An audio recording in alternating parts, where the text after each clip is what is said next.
Welcome to my podcast story, the show where podcasters share the real journey behind their voices, from their first mic check to their biggest milestones. Every episode reveals the lessons, challenges, and breakthrough that shape a podcast star's journey. I'm your host, Wisdom Okonkwo, and I can't wait for you to hear today's story. Tell us your name and what you do. My name is Brent Colbert. I am a full-time police officer in the United States. And then I also have a podcast called the First Responder Playbook that focuses on police, fire, and EMS training, leadership, and just kind of the incredible stories that we deal with. Well, thank you so much for being on the podcast, Brent. Thanks for having me. I'm excited to be here. Yeah, I want us to go way back. How old is the podcast now? It is 2 months old now. Oh, wow, 2 months old. Wow, that's that's that's really incredible, because a lot with this in this day and age, a lot of persons, despite all the tools and all that, it still takes an act of courage to create something out there. Yeah, absolutely. I felt like there was a market for this for a long time, and I finally was just sitting around one day, and I said, I listen to podcasts all the time, and I was like, why not? Why not take this leap of courage and do it? And since I've done it, I think I've done close to 30 episodes in 2 months, and Wow, it's growing very well. that's hitting it strong. 30 episodes in 2 months. That's a lot. Yeah, it's keeping me a lot busier than I thought it was going to be, but I really do enjoy it. I've got to interview some great guests so far. Yeah, I just want us to go back to the very beginning. Can you tell me, quote unquote, the real reason you started your podcast? What was the inspiration that led to you say, oh yeah, I'm going to start this podcast? Yeah, so as a police officer, we spend a lot of time in like patrol cars driving around for 8, 10, 12 hours at a time, and so probably 2014, I really got into podcasts, listening to them while I was at work. And, I hear all different types of podcasts, pop culture, Bigfoot and ghosts, sports. And Yeah. there really wasn't a ton of police focused podcasts. There was a few here and there, but not a ton of them. And I finally just decided a couple months ago, I really wanted to get one out there for the first responders because we do a lot of good work. Yeah. And I really want to get our message out there of what we're doing, and also that we can improve in the things that we learn. Yeah. Wow. That is, I think, isn't that how most of the business starts in the world, where people realize that, oh wow, I mean, it would be nice if there was a podcast I could listen to. I'm like, oh, since there is none, I should make one. And you go Yes. make the podcast you would want, you would wish someone had made for you to listen to, and here we are. Yeah, absolutely. I agree. I think that there is something relaxing about listening to a podcast, especially like a new podcast that you discover. And it's kind of like your favorite show. You kind of binge listen to them, and you're like, man, I listened to 6 episodes in the past 3 days of this new podcast. And Yeah. I always enjoy finding a new podcast to listen to. Yeah. When the name of your podcast is called the First Responders Playbook. Yes. Was that the first choice of title or name for the podcast? I'm a big sports fan, and every sports team has a playbook on how they operate. Yeah. And I wanted to show the playbook for how first responders operate. So it's really tied into my love of sports and my love of being a police officer. Yeah. Oh, yeah. Because I like the First Responder Playbook. Oh, I like the name, because without even talking to you or looking at the description or the about page or any of those things, it's obvious what the podcast is about. Yeah, I that's what I wanted, something that stood out, to know exactly what they're getting into. So I think it sounds good, and like I said, it ties into the two things I love, being a cop and sports. Yeah. Yeah. Oh, now when you started the podcast 2 months ago, how did you get your first guest? What was like? I wanted you to just zoom in. What was the timeline like?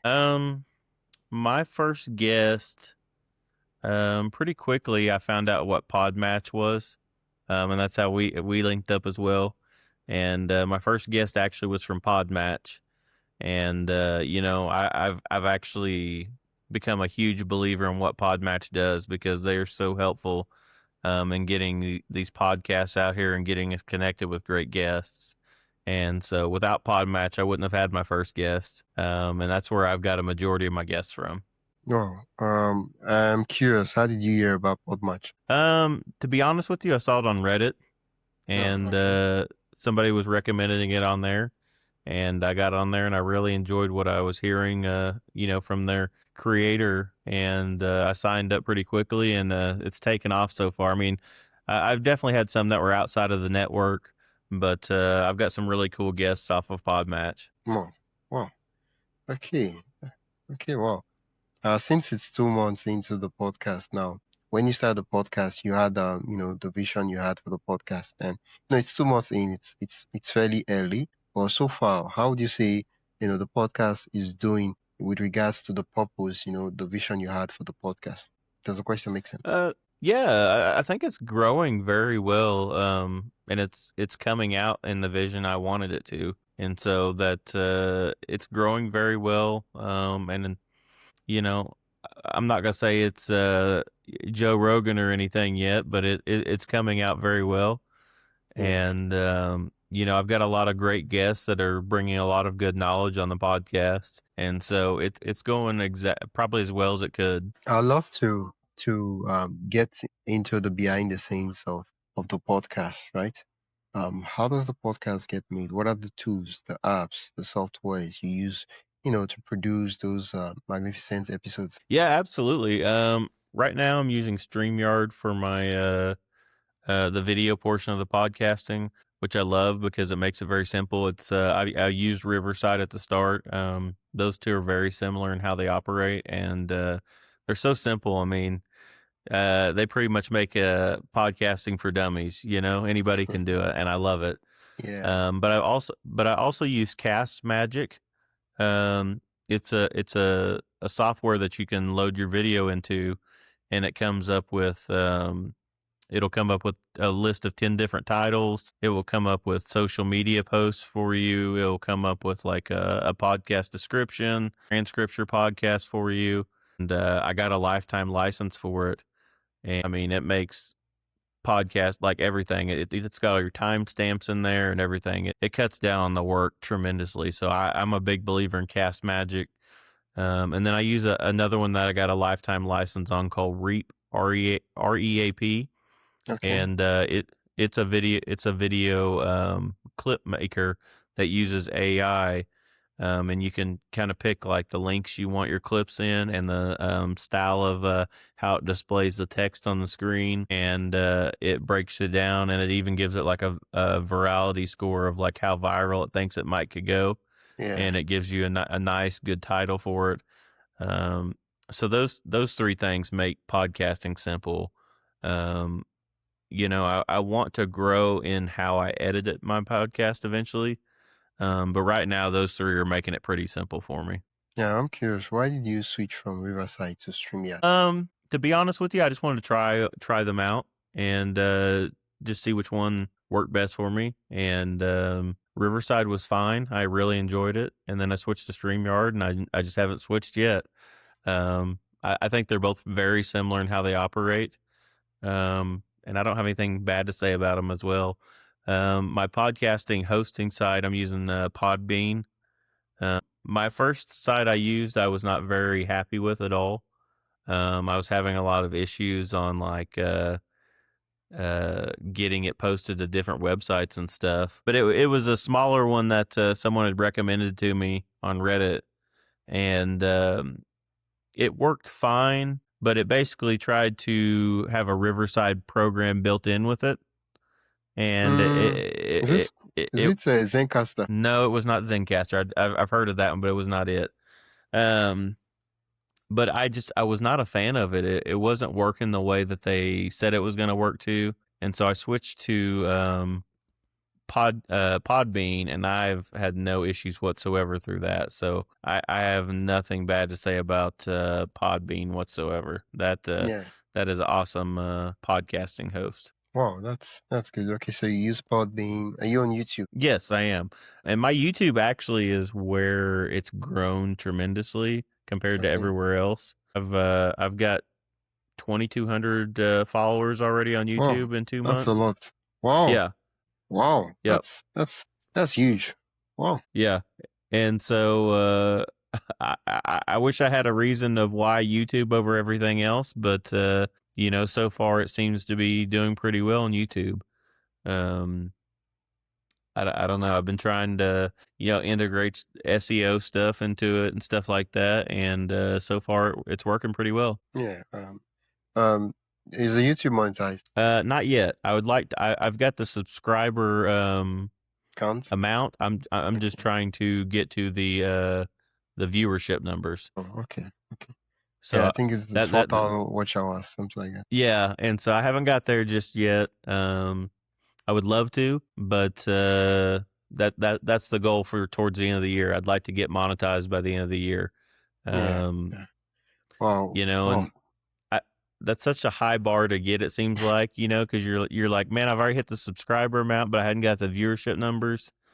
Yeah. And so I'm trying to balance doing shorts and my full podcast as well, like uploading both. So I'm trying to get there. We'll see. Yeah. Yeah. And when you eventually get there, start raking in the dollars. Do let me know. Yeah, I will. Wow. Okay. So your toolbox stack is fairly, simple. There's StreamYard, there's Cast Magic, there's Reap, and then there's Podbean. So and PodMatch, of course. That's basically what you Yep. use for the podcast. Nothing else, nothing fancy. No, not yet. Like I said, eventually I would like to maybe branch out a little bit more, but I want to start maybe getting monetized before I start expanding too much. Okay. Yeah, makes sense. Yeah. Yeah, Other than does the podcast have a website? not yet. That's coming soon. I Okay. haven't been able to decide which one to use on that yet. So if you got any recommendations, I'm open to it. Or when you say you can you rephrase the question so I really understand what you're asking me so I can answer it properly? Yeah, I mean, if you have any recommendations on which, like, where to build your website or who to use to host it, I'd be open because I haven't found one yet that has totally jumped out to me yet. So I'm still open to Have you that. have you tried WordPress? No, not yet. Is that a good one to Okay. use? Yeah, it's drag and drop, right? So it's not doesn't there's no what's the word? It doesn't involve coding and any of the stuff and any of those things. That's what I use for my own website. And Okay. there are other alternatives, right? But I just like the fact that WordPress is open source, right? So you use WordPress, you choose your own hosting company, you choose your own domain provider, and you can move from what's the word now? You can move from hosting company anytime you like, compared to the alternatives that are there where they have the software. There's the software they use for building the website, but the software is not open source. So which means that if you want to use the software, you have to pay to that company, right? An Okay. example is Squarespace, right? Squarespace have their software, all right? You can't Uh-huh. take Squarespace and say, oh, I want to use it on my own hosting company and do it myself. No, you have to subscribe to that company. And tomorrow, if you're like, oh, I don't want to use this Squarespace hosting company anymore, you're locked in because it's their software you're using, and there's basically no way you're going to like leave the place, right? And yeah, so WordPress is the option I like, and yeah, that's the one I use basically. So yeah, other than Awesome. coding it yourself, which I have no idea what that means because I don't know how to code. So I use Right. WordPress. It gets the job done, and yeah, Awesome. I will check that yeah, out. yeah. And then for the hosting companies, I don't. There are different types of hosts, so I cannot really recommend hosts, right? Because the thing about hosts is that there's so many good hosts, but then there's also the factor of how much it costs, how much you can afford, and how many websites you're going to put on the site and all that. And so these are some of the things you look at, and then you say, okay, this is the hosting company I'm going to use. Awesome. I'll definitely check that out. Yeah, yeah, it's nice to have a website. That way there's a place where you can always get people to go to. Because I feel like as much as we want to send people to other sites, things could happen. We don't really have full control of those links and all those things. And so we want our episodes so that maybe it's 3 years ago, the link we are sending them to, right? I mean, we could change our website, but if we change our website, we can basically redirect. You know what it means to redirect, right? Mm-hmm. Yeah, we can redirect to the new link. Let's say you change your domain name, you can redirect the old links to the new links. That way, if someone saw your episode 4 years ago and they're like, oh yeah, I should visit this link, they go to the link and it takes them to where you want them to go, rather than, if you're using a different site and they click on the link, for some reason, it's just a 404 error, and they're like, wow, I guess these guys, they're not in business again, not knowing that something has happened. Yeah. Right. Okay. Yeah, yeah. Podcasting is a long game, right? It's not just for now, and it's like something where I see myself doing this in the next 10 years. That's awesome. I Yeah, love that. It yeah, really is a long game. I like that. yeah. Before uh, so far, you mentioned that your podcast has been growing incredibly well on YouTube, about 2,200 subscribers, and you've been doing some of the SEO things, and it appears to have been working, right? Hmm.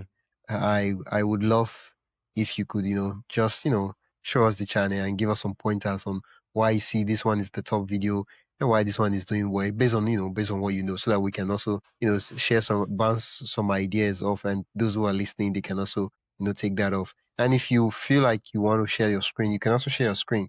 You're familiar with Riverside now? I will say that the main thing that I've been using on YouTube, and I don't need to share my screen on this, is Okay.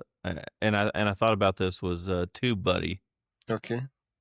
And it's a program that tracks like how popular like a certain a hashtag is, or a certain phrase, and how many people are looking for it, and what's your competition based on how big your audience is. Yeah. And so I've been using that quite a bit to maybe prioritize like which things I put in, the tags I Yeah. put in my YouTube videos. And so I feel like it's doing okay.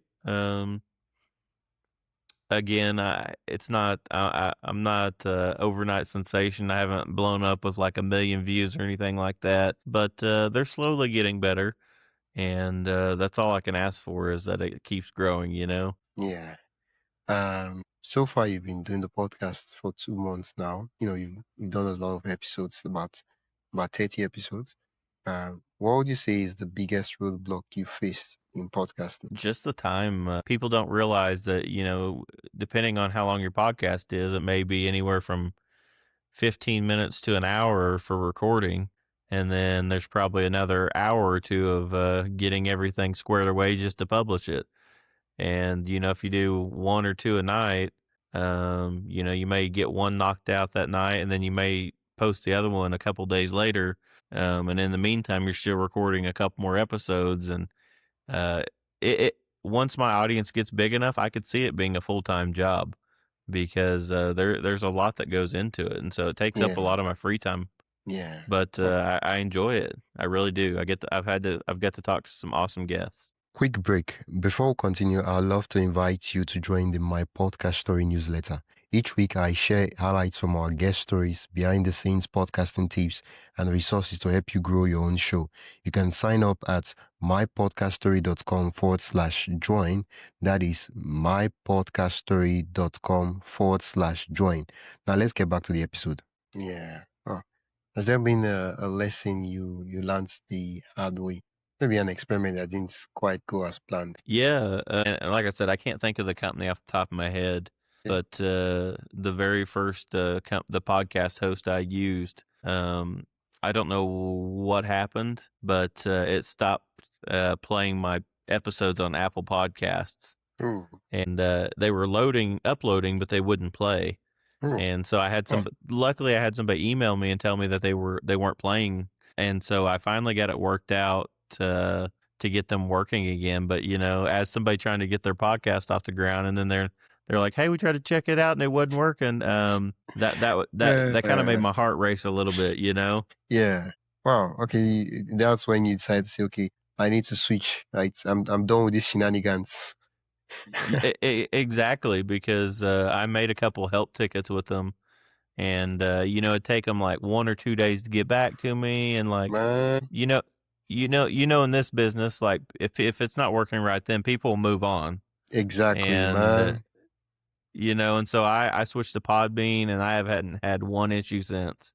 It may not have all the bells and whistles, but it is reliable, and it lets me track everything I want to track, and no complaints whatsoever. Yeah. Well, thanks for sharing that. I think the thing about choosing these tools is that it gets, what's the word? It's, if it doesn't work out, it affects a lot of things, right? And I like that podcast is easy to redirect, so you can always switch hosts, so you're not locked in, which is a good thing because sometimes some companies just, I don't know what happens, but they just have issues, and you're trying to contact them and no response, and you don't even know what's going on. And I'm like, well, you just Yep. change tints. Okay. How do you um get ideas? Do you just look for guests and interview and say, oh yeah, this guest is a nice guest, I should interview him, or her, or you just say, okay, I have this idea, I should look for a guest so we can have a conversation about this idea. How does it work for you? I think I've had both so far. With PodMatch, I've looked for more people that were either tied into first responders or maybe do a lot of leadership stuff, um, or maybe like a health and wellness stuff that I feel like first responders would look for to listen to. I had a gentleman that did health and wellness, and he was actually on the cover of Sports Illustrated, which is a big magazine in the U.S. Yeah. I interviewed a guy that was the president of Sony International. Oh, Um, and then like I've had some really cool guests just off Podmatch, but I've also had some to where I was looking for a certain topic I wanted to talk about, and I brought them on to just talk about that specific thing. So a little bit of both. yeah. Oh, okay. So it's a mix of both, right? Yep. Looking back at the past 30 episodes you've done so far, if you had to allocate maybe a percentage of the number of episodes that were spontaneous, you just do with guests, or the ones that you had to plan and find a guest for the idea, how many percentage would you say for each? I would say it's probably 75% for the ones that I was just looking for something to tie into the first responder world. And then maybe 25% I was looking specifically for something for a certain episode. Okay. Okay. Yeah. Yeah. It makes sense. Or maybe in the future, maybe 6 months from now, that number can change. You never know. But yeah, it's good to just see kind of like a perspective on, okay, this is what it looks like. And yeah, now that you've been doing this for 2 months, for me it's the traction and the growth and the number of episodes and everything. That for me it's a lot. And I feel that doing a lot of episodes like very fast, it gives you the opportunity to learn very fast. So something you'd have learned in probably 8 months, you kind of condense it because now you make a lot of mistakes and you make them fast. So you learn. Yeah. Yeah, absolutely. I mean, don't get me wrong. Like I said, I've definitely had a few hiccups along the road. With like Apple Podcasts not playing and stuff like that. I'm glad I got that out of the way now, and so now, I know kind of like where I want to host my stuff at, and like reliable, video partners like this, and I'm glad I've got those out of the way, and I know what mistakes not to make now. Yeah. Yeah. Well, just on the end of, the people who've been listening to your podcast, have you ever gotten a message or, message email from your listeners of your podcast? Yeah, I have actually. I've had several positive ones for sure. I've got a Facebook page, Instagram, TikTok, YouTube, and so I get messages on different ones. So not anyone really specific, and most of them have been positive. Unfortunately, being a police officer and talking about police officer stuff, there's always going to be that kind of people that just don't like the cops, and so I do Yeah. get some negative feedback just from that. But I let that roll off my back and not worry about it. Like I'm not worried about the haters. I'm here to help the people that actually enjoy it. Yeah. Yeah, it's easy to point fingers, call names, and rather than being in the arena, right, where you get punches. It's one of the It's one of the what's the word? One of the peculiarities of being in the arena. you take some punches, right? But you're in the sidelines and the spectator seat, you just say whatever you want to say. Nothing really happens, right? But if you're in the ring, Yep. you get some punches. Even if you win, like, even if you're like the greatest fighter, you still take some punches, and and that's just the Absolutely. way it is. Yeah. Yep. Yeah. I know. What would you say? Like, just now we're sharing listener feedback and listener story. What would you say is a piece of feedback you got that other than the one where you got a message from your listeners telling you that it's not working on Apple Podcasts? Yeah. What other feedback did you get that kind of really moved you? I definitely had one that was just that sent me a message and was like, "Thank you for sharing this person's story." That one really hit home to me. That somebody was like, "Hey, I'm actually listening to it," and so that one really hit home to me. And was just like, "Hey, thanks for sharing this person's story," because they listened to it and it moved them, and it moved them enough that they messaged me. So even if I can just get one of those that it moves them, then that's what I'm doing this for. Yeah. Earlier at the beginning, I did ask you a couple of questions regarding why did you start the podcast and all that. But what I'm curious about right now is, was there any fear, right, that you had to wrestle with when you started your podcast? Of course, being in the first responder world, it is very alpha male, alpha female dominated. Like they always want to be the best. They always want to be in charge, and everybody's always kind of competing with each other. And so, I definitely took some feedback or blowback maybe from people I work with about, oh, you're not gonna.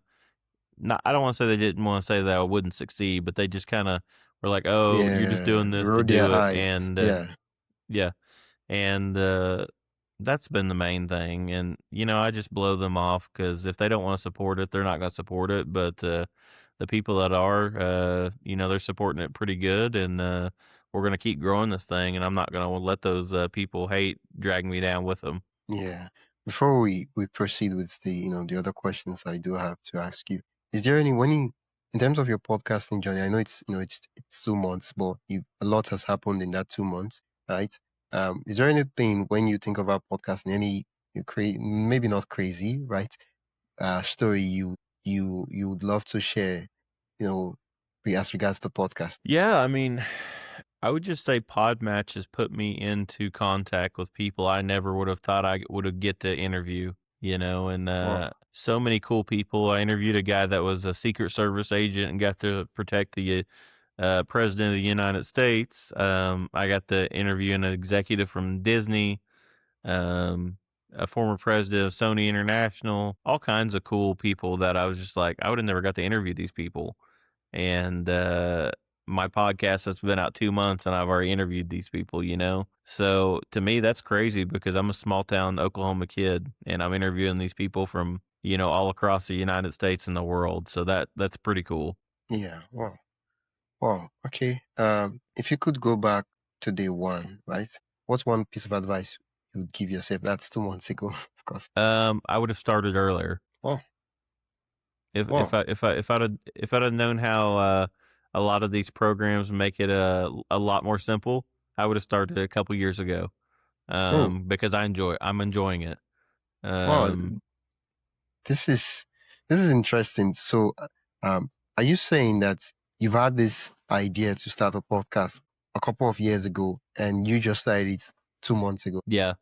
I during COVID, when COVID first started in 2020 and everybody was staying at home, I dabbled into it, and I think it was Spreaker maybe. Yes. And Okay. I did an audio only podcast, and I talked about paranormal stuff. I love the paranormal, and at the time, man, there wasn't a lot of this stuff that made it a lot easier, and I quit pretty quickly. And now that like I discovered Riverside and StreamYard and Podbean and all these different things, they make it so easy to get your content out and make it look nice. I wish I'd have done it a couple years ago and stayed with it. And the podcasts obviously are two totally different things. One's more for me having fun, and this one's more about work. But I wish I would have started earlier for sure because I'm thoroughly enjoying getting every guest I interview. Yeah. You piqued my interest for the paranormal podcast. Is this the live? Or what's it called? Man, I don't even remember what I called it now off the top of my head. I'll have to think about that. It was so long ago, Uh, but I enjoyed it. I did like 6 episodes, I think. Uh, I I love the paranormal. There's so much out there that we don't know about in this world. The cop in me tells me, man, I want to find out and solve why this is happening. yeah. So I think that's why it intrigues me so much. But it's just fun to talk about, And so every now and then, I actually did a paranormal episode on my podcast now with some cops that investigate paranormal stuff. Wow. So you should check that one out. It's a good one. For me, just an observation I've noticed from my own podcast too is the fact that when you're doing a solo episode, which there's nothing wrong with that, a lot of persons are doing solo episodes and they're crushing it, right? It's different versus when you're doing a guest interview, because now if you've done a guest interview, you book a time, right? And if you book a time, it's like giving your word or a promise that, oh, I'm going to show up, I'm going to be there. And sometimes you just don't feel like, I might just relax, not really do interview. But since you've given someone your word, you show up and you do the interview. Now, after you've done the interview, you still have to edit and do all those other things. And sometimes you don't even feel like doing those things. But, you've already done the interview and it will make sense, gentlemanly agreements that, since you've done the interview, you should, release the episode. And so all those things combined together, it just makes it easy for you to show up consistently. Because now that you've done interviews, the urge to, what is the word now? The need to release the episode is just there rather than, oh, I'm doing solo episode. I'm like, I don't really feel like doing solo episode. No need. And boom, that's it, right? But if you're doing guest interview, like, I did interview this guest. I should release the episode. I'm not just gonna ghost them and just do as if nothing happened, right?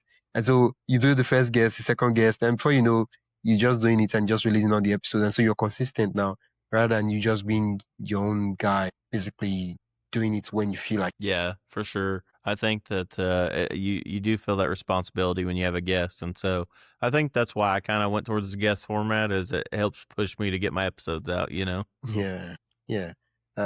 If looking back, right, for these 2 months, and what would you say are the three non-negotiable every new podcaster should prioritize in their first 10 episodes? Stick to your booking time. Yeah, I okay. had one guest that didn't show up, and I let him rebook it. And the next time he showed up an hour early and was like, "Hey, where are you at? Like, why are you not in here?" And I'm like, "Man, we booked for another hour."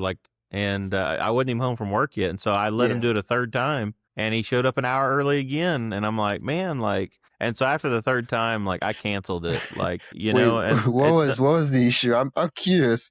Like, what was wrong? Was it the booking software or was it the time differences? What was the problem? I'm assuming the time difference. I really don't know. Like he was an hour early. The first time he just didn't show up. The second 2 times he was an hour early.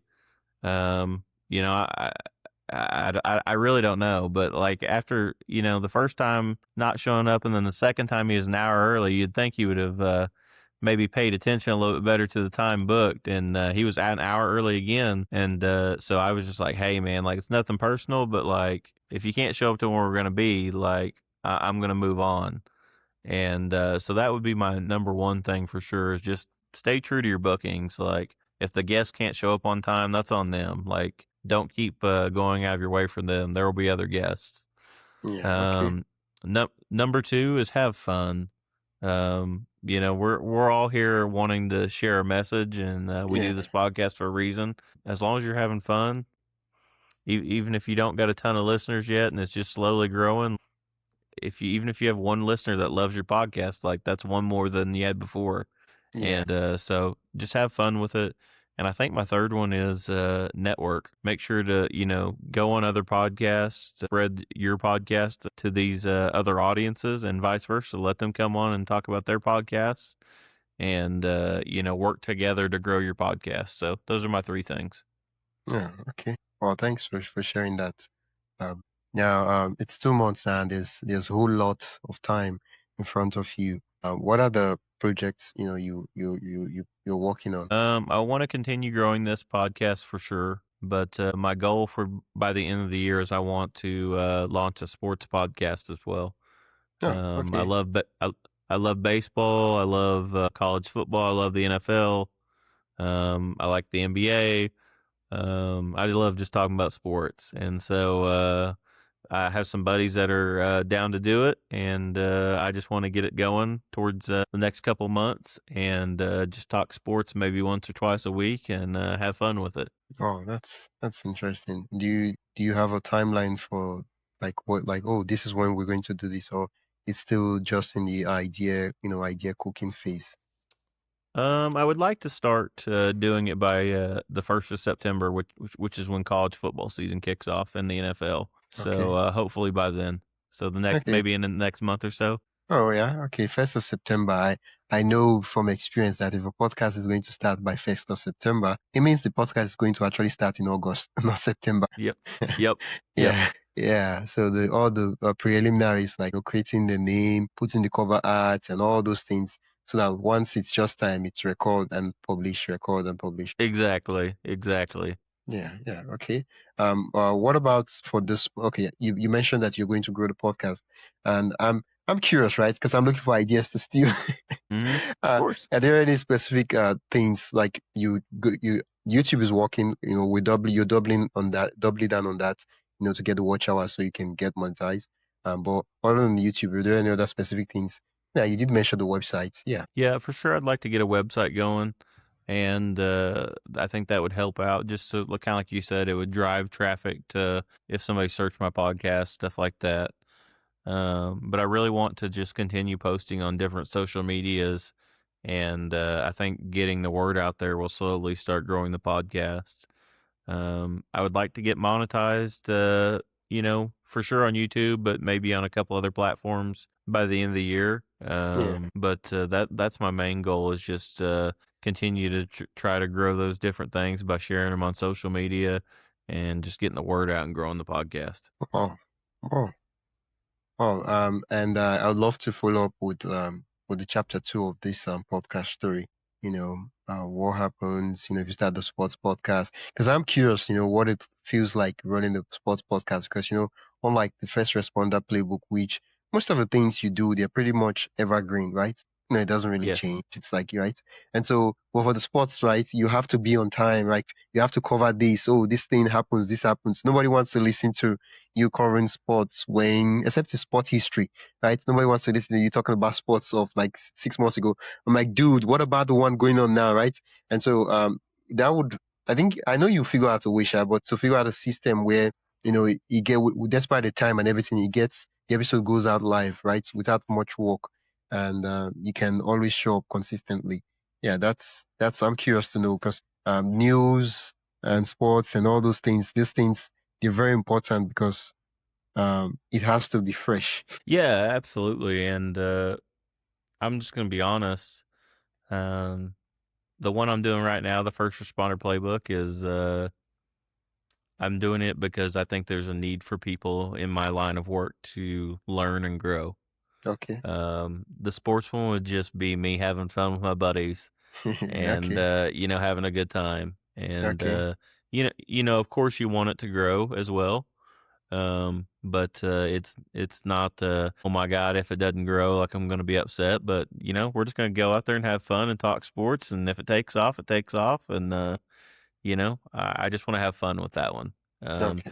No Okay. no pressure, just doing it a couple times a week. And kind of like you said, if it's a hot sports topic, you got to talk about it then. No one cares about it a week later. And Yeah. Yeah. if we got to do an emergency pod and get it out, let's get it Yeah. out. I mean, that kind of podcast is not really a big deal in terms of the work, right? Because you're already talking about sports every day. It's just this time we're trying to put it in, we're trying to record the discussions you have with your buddies. Because you talk sports all Yes. the time. You're like, oh yeah, what do you think that guy just did? Absolutely trash. What's that? And now the only thing that changes now we're putting it on tape. We're trying to record it and then publish it to the world. Other than that, nothing else changes. So it's not like you're trying to like, I mean, you could do research, but it's not like you're trying to do a documentary and all the stuff. It's just having conversations with your friends and yeah, and publishing it. That's it. Absolutely. Yeah. Wow. Thank you so much. It's been a pleasure, bouncing ideas with you and um, listening to your story, and I'm excited because with the amount of progress you've made, and I can't even imagine what it will look like, 6 months, 8 months from now, and I'll love to do a chapter 2, and like, yeah, we'll make 10 grand from YouTube. Yes, That would be absolutely. nice. Absolutely. You let me know and I'll be back for chapter 2. Okay, yeah, definitely. Keep an eye and see how things pan out, and then I'll say, okay, let's do chapter 2. How's it going? Yeah, that's what you say you're doing September. Okay, I would love to interview maybe November. 2 months after, 3 months after the sports podcast. That will have I will get to talk about the sports podcast as well as this podcast we talked about today. Just on a closing note, where can people learn more about you, connect with you, and then also listen to the podcast? Yeah, absolutely. I'm the First Responder Playbook on Facebook, TikTok, Instagram, YouTube.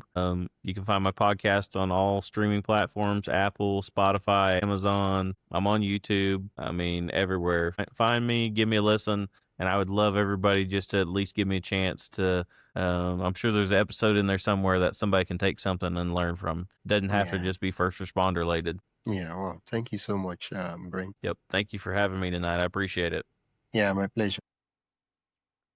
That's it for today's episode of my podcast story. I hope you enjoyed listening to this journey as much as I enjoyed sharing it with you. If you found value in today's episode, make sure to subscribe and leave a review. It really helps others discover the show. And don't forget to join the newsletter at mypodcaststory.com/join for more stories and podcasting insights. Until next time, keep telling your story because someone out there needs to hear it.